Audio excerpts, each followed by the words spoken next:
He was just a stray husky wandering the frozen mountains until he found a boy fighting to survive alone.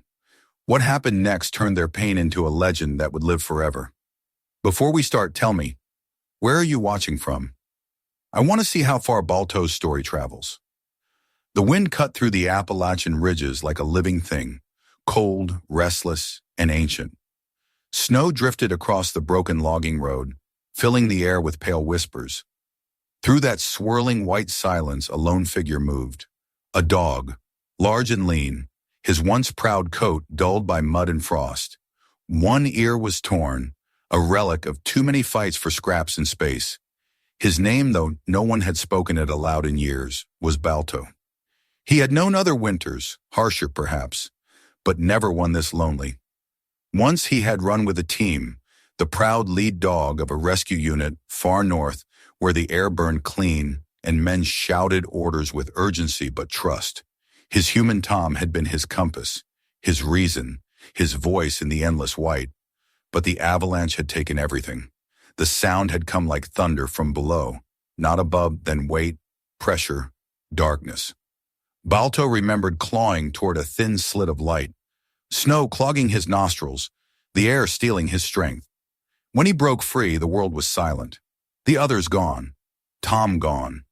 Since that day, the trail had been nothing but hunger and wind. Balto followed scents that vanished like ghosts. He chased hope down frozen gullies and found only silence in return. Now his ribs pressed against skin, his paws cracked and raw from ice.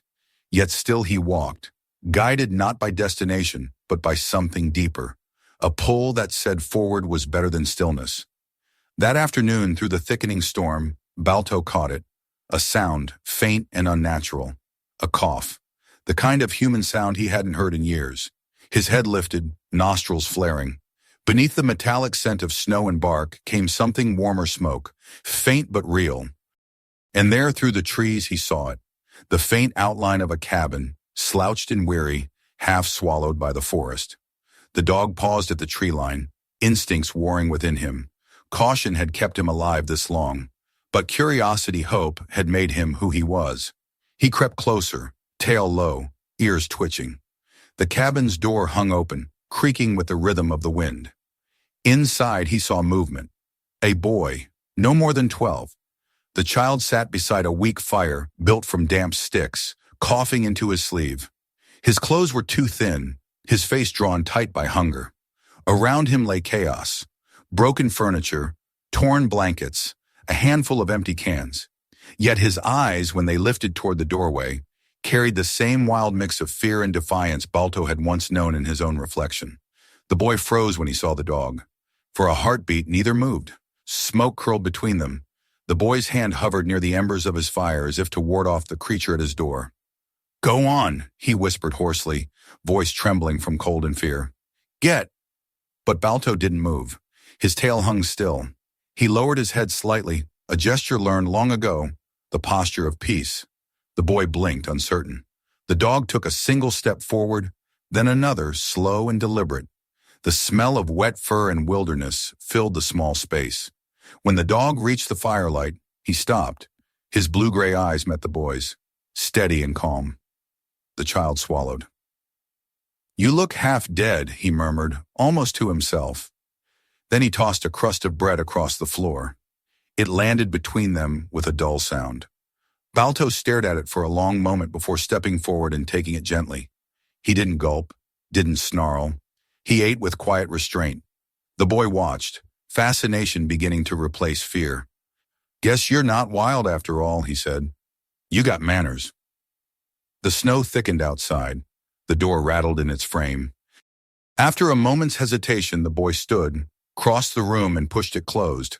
The action sealed them in two survivors, strangers sharing one fragile island of warmth in a sea of frozen wilderness. As the storm deepened, the boy pulled an old blanket around his shoulders and curled near the weak fire. Balto settled at a cautious distance, body coiled but eyes half-lidded. Every sound, the crack of a branch outside, the hiss of wind through gaps in the wall, made his ears flick, but he didn't move. The boy shivered, teeth chattering, and whispered something Balto didn't understand. A name, perhaps. Then he was still. Hours passed. The fire burned low, orange turning to embers. The cabin's roof moaned beneath the weight of snow. Balto raised his head, studying the boy's trembling form. Something stirred in him then, a pull older than speech. Quietly he rose and crossed the few feet between them. The boy stirred as the weight of the dog pressed lightly against his side. Warmth passed between them, small but vital. In the darkness, Balto's breathing steadied. The scent of smoke, pine, and boy mingled into something almost comforting. For the first time since the avalanche, the dog felt the rhythm of another heartbeat close to his own. Morning came muted and gray. The storm had passed, leaving the forest cloaked in white silence. When the boy awoke, he found the dog still beside him, eyes half open, watching. A thin smile touched his chapped lips. "Guess you stayed, huh?" Balto blinked slowly, as if in answer. That day they scavenged together. The boy whose name Balto learned later was Eli searched through the wreckage of an old shed, pulling out a rusty pot and a handful of nails. Balto followed him, sniffing out small game tracks beneath the snow. They didn't speak much, but the rhythm of their movements began to align. When Eli stumbled, Balto stopped. When Balto paused to listen, Eli waited too. That night, as they shared a small meal rabbit roasted unevenly over rekindled flames, the boy spoke again. "You need a name," he said softly. The dog lifted his head. "I mean, maybe you already got one, but you're stuck with me now, so I get to guess." He studied the dog for a moment, then smiled faintly. "You look like a Balto. Strong, quiet, kind of sad." The name hit something deep in the dog's memory, like an echo from another life. He didn't understand the words, but he understood the tone. It was gentle, belonging. "Balto," Eli repeated, as if confirming it to the empty room. Outside, the wind sighed through the trees. Inside, the boy and the dog sat close to the fire, the first fragile sparks of companionship bridging the silence of two broken lives. And for the first time in a very long time, Balto dreamed not of loss, but of beginning again. The mountain woke in silence after the storm. Every branch bowed under its new white burden. Steam rose in faint curls from the broken chimney, where Eli's fragile fire had fought to stay alive through the night. Inside the ruined cabin, the boy and the husky stirred as a pale dawn seeped through the shattered windows. Balto rose first. His fur bristled against the cold seeping through the boards, his paws stiff from the frozen floor. He shook himself, sending flakes of frost from his coat, and padded to the door. The air beyond was sharp enough to bite, but his instincts told him the worst of the blizzard had passed. He pushed the door open with his nose. The world outside had changed. The forest had become a sculpture of stillness. White hills, glassy icicles, and the muted groan of bending trees. To Balto, it was both beautiful and cruel. He stepped out, leaving paw prints that steamed faintly in the morning light. The air smelled of snow, pine, and something else faint but constant hope. Behind him, Eli's voice came, still rough with sleep. "You really stayed." "Saku," Balto turned, his blue-gray eyes reflecting the dim firelight as if acknowledging the boy's surprise. The boy wrapped himself tighter in his blanket and stood by the doorway, watching the dog explore the frozen yard. "I guess we both made it." His words puffed white in the air, drifting upward like small ghosts. Over the next few days, they fell into a rhythm born of necessity. Eli gathered what he could from the wreckage around the cabin's splintered boards.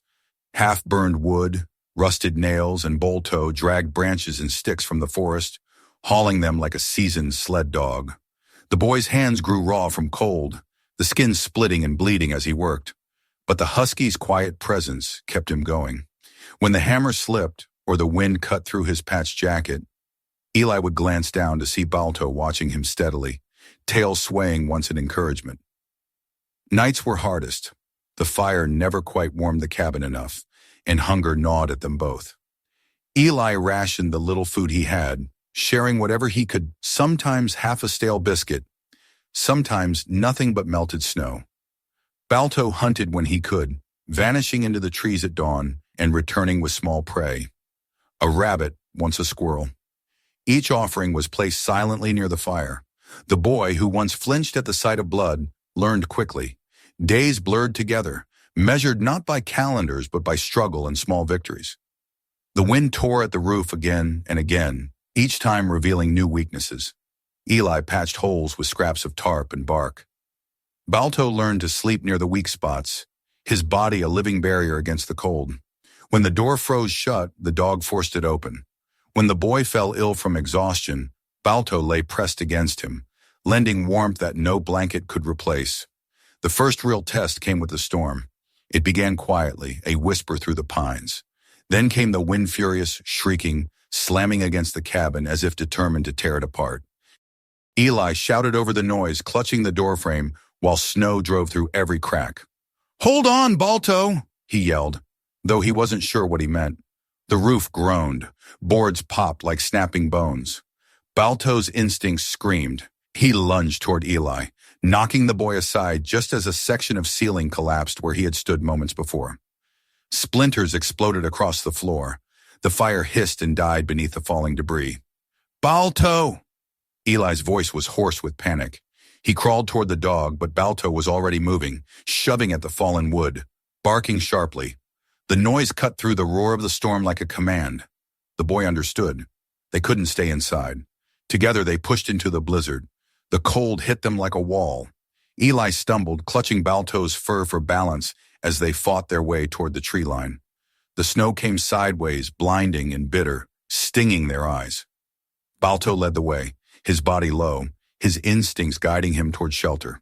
He found it, a shallow ravine beneath a leaning rock outcrop, shielded from the worst of the wind. Eli collapsed inside, shivering uncontrollably, his lips blue. Balto pressed against him, curling his body around the boys, absorbing his trembling. The storm screamed overhead, but in the narrow space below, there was warmth, thin but real. Hours passed before the wind died. The forest fell eerily silent once more. When Eli finally stirred, dawn had returned, gray and fragile. "You saved me," he whispered, voice raw. Balto only blinked, his muzzle resting on the boy's arm. They returned to what was left of the cabin. The roof had given way completely on one side, snow piled knee-deep inside. Eli stood there for a long time, his breath shallow, his face hollow with defeat. "It's gone," he murmured. "Everything." Balto limped forward, sniffing through the wreckage. He paused near the hearth, where a corner of tarp jutted out from the rubble. He tugged at it with his teeth, pulling until the boy noticed. Beneath the tarp lay something metallic, a small red toolbox, half buried in snow. Eli's eyes widened. Inside were treasures, a hammer, pliers, a saw, a few bent nails. He laughed, a broken sound, but real. "You clever dog." He knelt, wrapping his arms around Balto's neck. "You found us a way to start over." And so they did. Over the following weeks, they rebuilt what they could. The boy learned to wield the tools with growing skill, guided by memory and instinct. Balto fetched, carried, and guarded. When Eli cut his hand, Balto licked the wound clean. When exhaustion threatened to break the boy's resolve, the dog's steady gaze pulled him back from despair. Spring came slowly to the mountains. The snow receded from the ridges, revealing wet earth and timid green shoots. The cabin, patched and crooked though it was, stood again beneath the thawing sky. Smoke rose from its chimney once more, curling upward like a promise. That night, Eli sat on the repaired porch beside Balto, watching the last snowmelt trickle down the slope. "We did it," he whispered. "We made it through." Balto lay his head in the boy's lap, eyes half closed, the warmth of the fire flickering across his fur. The wilderness, once an enemy, now surrounded them like a vast, silent friend. For the first time, the cabin felt like home, not because it kept out the cold, but because inside it burned something greater than fire. The bond between a boy and the dog who refused to leave him. And high above the mountains, the wind moved gently through the pines, as if even it, the wildest thing of all, had paused to listen to the sound of survival. The first smell was almost pleasant wood smoke carried faintly on the wind, familiar, harmless. Then came the change, sharper, thicker, tinged with sap and ash. Balto's ears twitched. He lifted his head from the porch where he lay, eyes narrowing toward the western ridges. The air had weight to it, a strange electric tension that made his fur prickle. Eli was in the garden, kneeling among the fragile rows of beans and squash they had planted in spring. The dog's low growl made him look up. "What is it?" he called. Balto didn't answer with sound but motion. He stood nose to the air and let out a single short bark urgent. Eli followed his gaze. On the horizon, beyond the dark green line of trees, a column of gray smoke rose like a scar against the clear sky. For a heartbeat he stared, not understanding. Then realization struck like cold water. Fire. The word hung between them. The mountain had been kind to them lately. Gentle rains, mild winds, but now it had turned. By evening the sky glowed orange behind the ridges. Balto paced the cabin yard, restless. His instincts screamed danger, but his loyalty anchored him to the boy. Eli, meanwhile, worked frantically. He filled buckets from the stream, dragged them back one by one, sloshing half their contents on the path. He soaked blankets and hung them around the door. Balto fetched small branches and tools, dropping them at Eli's feet, trying to help, though neither truly knew what would come. By nightfall, the fire's voice had reached them, a distant roar that grew steadily louder. The wind shifted, carrying sparks like dying stars through the darkness. Ash began to fall, soft gray snow. "We can't leave," Eli said, breathless, wiping soot from his face. "The woods will eat us alive if we run. We'll fight it here." Balto whined low, disagreeing, but when the boy met his eyes, something passed between them. The same silent promise that had bound them since the storm, the unspoken truth that they would live or die together. The next hours blurred into chaos. The fire came fast, driven by wind.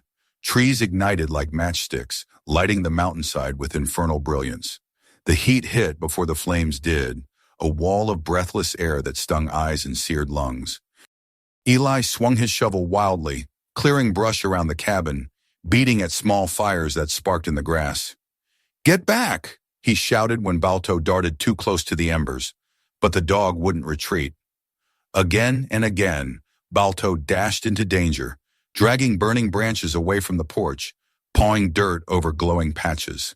His fur singed, his breath came ragged, but his eyes stayed bright-focused, defiant.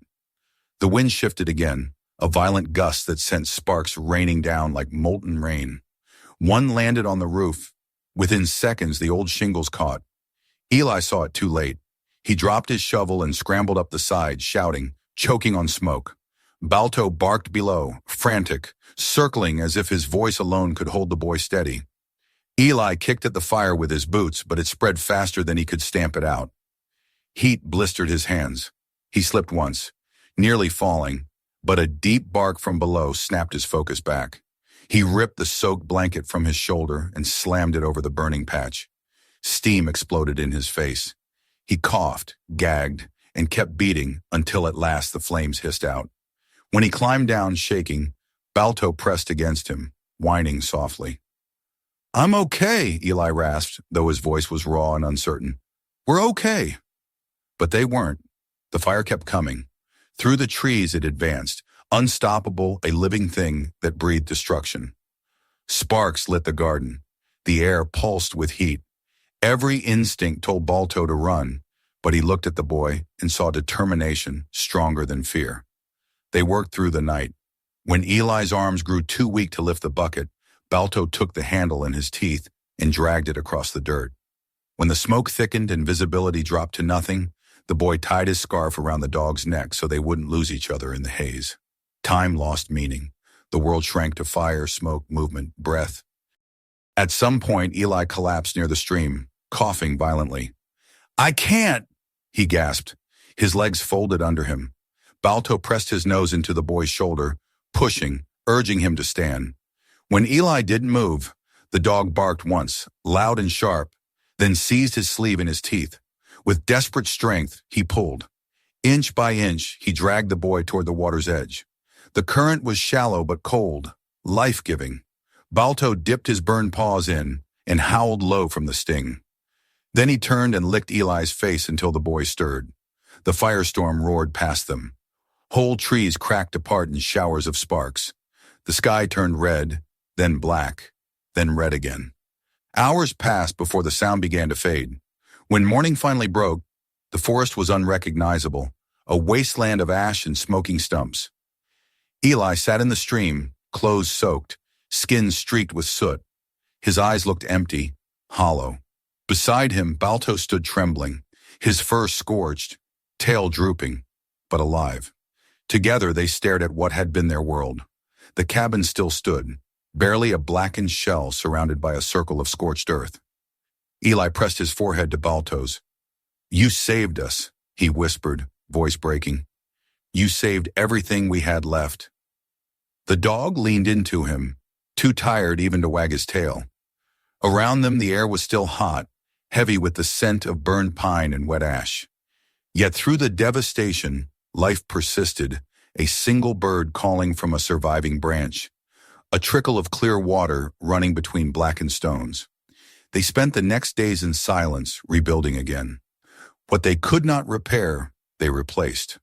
What they could not replace, they remembered. The garden was gone, the forest scarred, but the cabin miraculously remained their refuge. Each board charred but standing, each nail blackened but holding. On the third evening, as the sun bled crimson over the ravaged hills, Eli sat beside Balto on the porch. The dog's paws were bandaged with strips of cloth. His breathing was slow, heavy. The boy rested a hand on his back. "We'll make it right again," he murmured. "The mountains hurt, but it'll heal, and so will you."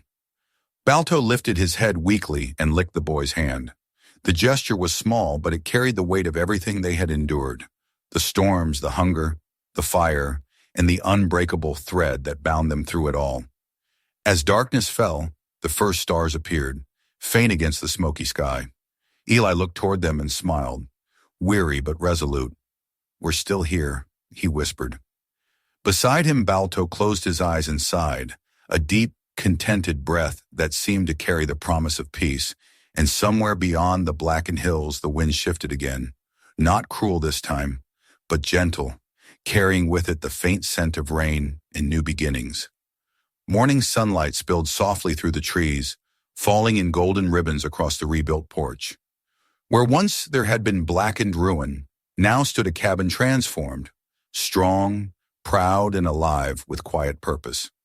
A new roof gleamed under fresh timber, the garden below thrived again, and along the dirt path leading up to the clearing, a wooden sign stood freshly carved. Balto Sanctuary, for all who were lost and found. Years had passed since the fire. The mountain had healed, slowly, stubbornly, beautifully. So had Eli. The boy who once huddled beside a half-dead fire had become a man of calm strength, with weathered hands and a steady gaze. His hair had darkened with age, his shoulders broadened with work, but his eyes still carried the same unguarded kindness, a light that no hardship had managed to extinguish. Beside him, an older husky lay stretched in the sunlight. Balto's muzzle was silver now, his once bright coat soft with age. Scars marked his paws from fire and storm, but his eyes, those clear, ice-blue eyes, burned as fiercely as ever. He no longer roamed far into the woods. His days of running wild were behind him. But every morning he followed Eli to the garden's edge, where he would watch the young saplings sway, nose lifted to the wind, as though greeting old spirits. Life had grown around them. Not just trees and crops, but people. At first they came rarely, a lost traveler, a runaway, a child from town who needed somewhere safe to stay. Eli never turned them away. He offered food, a roof, silence if they needed it, words if they didn't. Over time, more found their way to the cabin, each carrying their own storms. Some stayed for days, others for months. All of them left changed. Eli built bunkhouses behind the main cabin, small but warm. He taught what he knew, how to grow food, how to listen to the forest, how to build something lasting from what was broken. And always beside him was Balto, the heart of the place, the guardian spirit who welcomed every newcomer with quiet trust. He became a legend in the surrounding valleys. Children in town whispered stories about the ghost husky of the mountain, who had saved his master from fire and storm. Some said he could sense sadness before it was spoken, others that he never aged at all. Eli never corrected them, Some stories, he felt, deserved to live their own way. As the years turned, the seasons spun in their endless rhythm, spring green to summer gold, to autumn fire and winter hush. Balto slowed, his steps careful, his breath shallow in the cold. Eli built him a small bed beside the wood stove, lined with old blankets and soft furs. On winter nights, he would read aloud from books collected over the years, his voice low and steady. "You remember, don't you?" he'd say with a faint smile. "The blizzard, the roof, the fire. You saved me, old boy. You saved everything." And Balto, though his eyes were dimming, would lift his head and rest it gently on Eli's knee, as if to say, "We saved each other." The night it happened was peaceful. Snow fell outside in slow, heavy flakes. The fire glowed warm in the hearth. Eli dozed in his chair, a book open on his lap. Balto slept beside him, chest rising and falling in steady rhythm. Somewhere in the early hours that rhythm stilled. The fire crackled softly, a single ember drifting upward like a final breath. Eli woke to silence. At first he didn't understand why it felt different. Then he saw the stillness by the hearth, the quiet dignity in it. He sank to his knees beside the dog, his hand trembling as it brushed through the familiar fur. "Good boy," he whispered, voice breaking. "Rest now."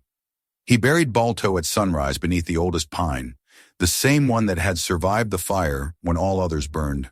The grave was simple, marked with a carved stone. Balto, first friend, guardian, never forgotten. For days the mountains seemed quieter. The air felt hollow without the soft pad of paws beside him, the steady breath beside the fire. Yet as spring returned, Eli began to notice things. A young fox lingering near the clearing, birds nesting in the rafters, deer venturing closer to the garden than ever before. It was as though the wild itself had stepped closer, drawn to fill the absence left behind. That was when the idea became something greater than memory. The sanctuary grew, not just as a refuge for people, but for animals too. Injured hawks, abandoned pups, a limping horse from a nearby farm, all found their way to Balto's mountain. Eli built stalls, shelters, and a small clinic. Word spread. Volunteers came to help. Some stayed, some moved on, but all left a piece of kindness behind. Years later, children visiting the sanctuary would run their fingers over the carved name on the stone and ask, "Was Balto real?" Eli would smile. "As real as this mountain," he'd say. "He was the one who taught me what home really means." And every evening, as the sun set behind the ridges, Eli would walk to the pine tree. The wind there always felt warmer, the air somehow alive. Sometimes he swore he could hear it, the faint sound of paws on earth, the echo of a steady breath beside him. Standing there, he would whisper, "We did it, boy. We built the home you dreamed of." And somewhere in the vast silence of the mountains, the wind would answer, soft and low, carrying with it the spirit of the husky who never gave up. Because some bonds, like some places, are too strong to die. And the mountain, once silent, would forever remember the name Balto. If this story touched your heart, subscribe for more tales like this one. Drop a comment below and tell us where in the world you're watching from. Let's keep Balto's spirit alive, one story at a time.